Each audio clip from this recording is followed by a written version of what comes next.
Étude. L'Algérie totalement absente dans le classement des pays les plus sûrs face au Covid-19.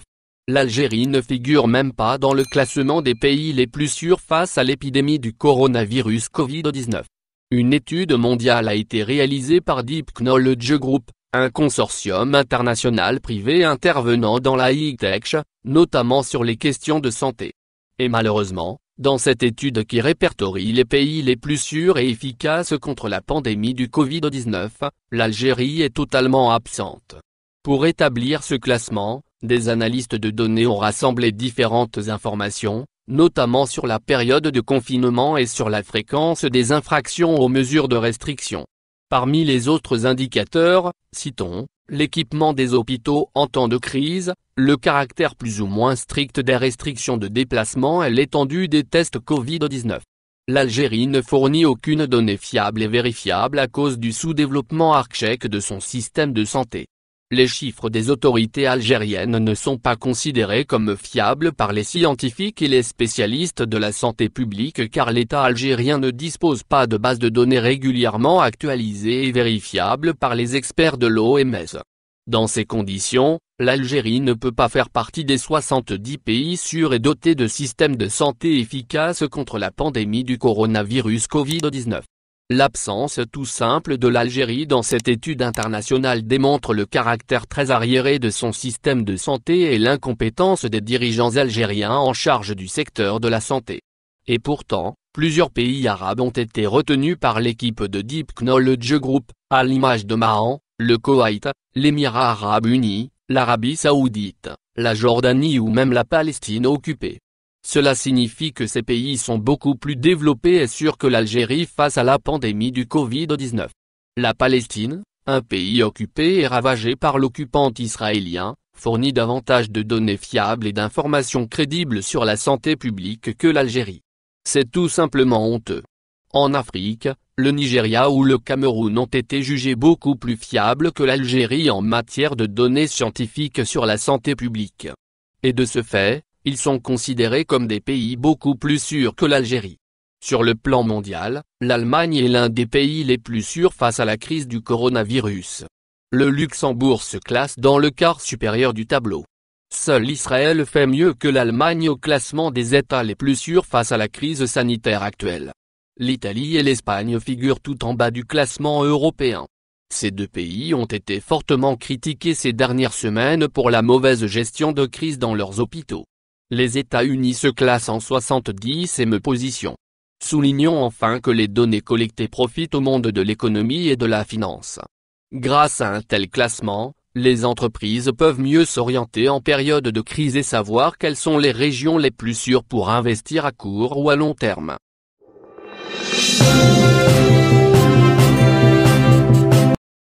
Pris entre le Irak et les généraux, Tebboune arrivera-t-il à s'en sortir ? Les événements s'accélèrent au sommet de l'État. Le président Tebboune donne l'impression de quelqu'un qui voulait prendre les choses en main et qui attendait juste le moment opportun pour passer à l'action. Mais sur le terrain, les arrestations des militants et journalistes se poursuivent, sans pour autant montrer aucune mesure d'apaiser la situation. Tebboune réussira-t-il à reprendre les choses en main après l'arrestation du patron de la DGSI et le changement à la tête de la DGSE ? Décryptage. Le limogeage du général-major Houssini Bouazza de la tête de la DGSI, puis sa traduction devant la justice militaire, le rappel du général-major Youssef Bouzi à la tête de la DGDS sont les signaux d'un profond chamboulement qui s'opère au sommet de l'État et qui offre des indices sur un renversement de rapport de force au profit de l'équipe de Tebboune. Ceci sans pour autant dissiper le brouillard qui continue, néanmoins, à planer sur sa future démarche stratégique qui définira l'avenir politique du pays. Pour le cas de Houssini Bouazza, cette décision était tant attendue par l'opinion publique, en tout cas. On découvre, subitement que cet officier général était un acteur sans relief qui a voulu se donner l'image d'un chef de file d'un clan incontournable dans les rouages du pouvoir ou, pourquoi pas, la carrure d'un nouveau faiseur de président de la République. Or ces failles sont multiples. D'abord, il fait preuve d'une incapacité à gérer une structure de renseignement, car l'homme venait des infrastructures militaires, et non pas des arcanes du service. Ensuite, à l'instar des autres acteurs qui le soutenaient, Il a brillé par une myopie de stratégie facile à diagnostiquer. Il semble que l'homme s'est surestimé jusqu'à la paranoïa, et ignorait que ses ambitions politiques contrastaient avec son incapacité à mobiliser des moyens adéquats. L'adage le dit bien, on ne se projette pas du jour au lendemain général lorsque sa dimension ne dépasse celle d'un simple caporal. Ceux qui avaient cru en lui ressemblent en tout cas. Priver ses détracteurs de leur force de frappe. À première vue, ce limogeage reste, malgré tout, un véritable fait d'armes pour le président Tebboune qui veut, sans doute, se donner l'image d'un chef qui maîtrise les rouages de l'État. La question de savoir s'il a, réellement, privé ses détracteurs de leur force de frappe, ça, ce sont les jours à venir qui vont nous le dire. En tout état de cause, le président Tebboune, théoriquement, dispose désormais d'une marge de manœuvre qui lui permettra d'introduire une certaine cohérence au sein de son équipe pour ne pas dire clan, civil et militaire et, de là, asseoir son autorité de président de la République, et aussi chef suprême des forces armées. Dans une telle perspective, Tebboune aura à introduire une certaine fluidité dans la communication entre lui et le chef d'état-major. Dans le prolongement cette même optique, Shangri-La conforte, à son tour, sa posture au sein de l'institution militaire en récupérant son contrôle sur 3 institutions clés de renseignement, la sécurité de l'armée, la DGSI et la DGDSE. Il lui reste encore, c'est une question de temps, de ramener dans son giron les autres structures qui semblent lui échapper, surtout le contrôle radioélectrique et le chiffre-écoute, surveillance électronique et les transmissions. Une ouverture sur le Irak. À ce titre, l'éditorial du dernier numéro de la revue El Jaish mettant en exergue cette cohérence, a été suivi par le geste symbolique mais inédit, faut-il le noter, où le chef d'état-major en personne procède à l'installation du nouveau DGSI. La question se pose maintenant sur les conséquences politiques de tous ces événements. Il s'agit de savoir si tous ces changements procèdent à une stratégie que le président Tebboune et son équipe comptent adopter pour une ouverture sur le Irak et, éventuellement, la classe politique, surtout que l'homme ne tarit jamais d'éloges envers les irakistes et multiplie ses promesses d'une refonte sérieuse du système. À la lumière d'une telle hypothèse, il n'est pas exclu un remaniement partiel du gouvernement. Il faut se rappeler que beaucoup de choses ont été dites au sujet de ce gouvernement comme étant résultant d'un compromis entre les 2 clans antagoniques. Donc, là aussi, Tebboune aura besoin, et rapidement, à donner un coup dans la fourmilière. Certains ministres ne sont pas là pour redorer son image, du fait de leur incompétence, alors que d'autres semblent travailler carrément contre lui, c'est notamment le cas Belkacem Zegmati, qui continue à jeter les militants, journalistes et toute voix qui s'élève contre le pouvoir en prison. Il sera une grande erreur de croire que le Irak a désarmé. Tebboune, ainsi que ses proches conseillers ont intérêt à saisir le contexte actuel qui est en leur faveur pour amorcer une nouvelle démarche mieux réfléchie et plus cohérente. À commencer par ne pas dilapider bêtement ses gains politiques enregistrés, au sein de l'opinion publique, immédiatement après l'annonce du limogeage et de l'emprisonnement du Houssini Bouaza. Il sera une grande erreur de croire que le Irak a désarmé. Le confinement sanitaire actuel l'a, simplement, réduit au statut d'observateur attentif et les signes sont là pour dire que le retour au cycle des marches populaires s'annonce d'emblée très chaud. Alors, au lieu de continuer à l'affronter et à provoquer l'Irak, le président Tebboune et son équipe auront tout à gagner à se montrer réalistes et ingénieux dans leur analyse de la situation actuelle. Le maintien des militants du Irak et journalistes dans les prisons, surtout en ces temps de pandémie, reste une tache noire dans son bilan. L'acharnement de la justice sur ces derniers, notamment sur Karim Tabou qui vit un cauchemar depuis sa mise en prison, n'est pas facile à oublier par l'opinion publique. Au prochain classement mondial de la liberté de la presse, l'Algérie sera certainement la concurrente de la Chine et la Corée du Nord, après la cabale menée contre les journalistes jetés dans les prisons, et les pressions exercées contre les quelques médias qui continuent à exercer leur métier en toute liberté. Le mieux sera de se réconcilier avec l'Irak.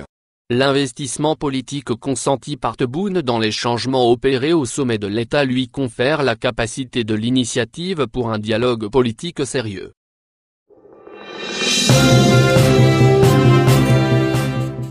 Le PDG de Cosidé placé sous contrôle judiciaire et son bureau perquisitionné. Lagda Recrook, le PDG du groupe public de BTP Cosidé, a été placé sous enquête et contrôle judiciaire, a appris Algérie par de sources concordantes. Le bureau de Lagda Recrook et son domicile personnel ont été perquisitionnés par les services de sécurité depuis jeudi passé. Selon nos sources, Lagda Recrook est sous enquête pour enrichissement illicite, trafic d'influence, abus de biens sociaux et corruption. Cosidé Promotion, une filiale du groupe Cosidé, est soupçonnée d'avoir construit des logements et des villas au profit de certains hauts responsables militaires de l'institution militaire au cours de cette dernière année. L'enquête suit son cours et, pour l'heure, aucune décision n'a été prise concernant le sort du PDG de Cosidé, Lagda Recrook. Soulignons enfin que le groupe Cosidé est un important groupe public spécialisé dans la construction du bâtiment et travaux publics. Il s'agit de l'une des plus stratégiques entreprises étatiques algériennes. Son chiffre d'affaires dépasse les 1,5 milliard de dollars. Lagda Recrook était très apprécié par le pouvoir algérien et en mars 2019, il était même pressenti pour occuper un portefeuille ministériel au gouvernement. Mais cette option n'a pas été retenue finalement. Aujourd'hui, la carrière de Lagda Recrook risque d'être définitivement enterrée si ce scandale finit par éclater. Selon nos sources, le PDG de Cosidé est provisoirement suspendu. Et le groupe attend les conclusions de la justice pour prendre des décisions concernant son top management.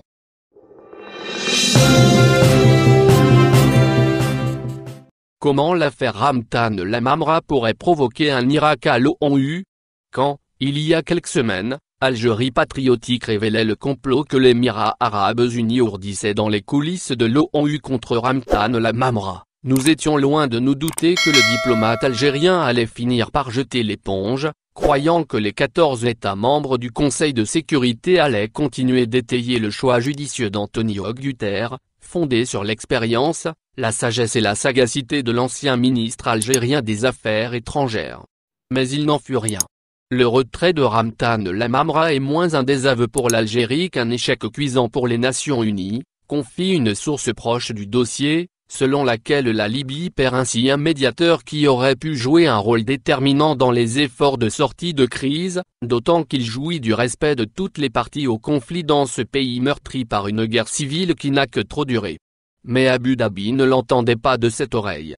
En effet, l'Émirat, qui essuie une véritable bérésina en Libye où leur homme lige Khalifa Haftar serait même porté disparu, selon certaines sources, voyait en la personne du diplomate algérien chevronné et respecté une véritable menace pour leur plan dans ce pays avec lequel l'Algérie partage près de 1000 km de frontières terrestres.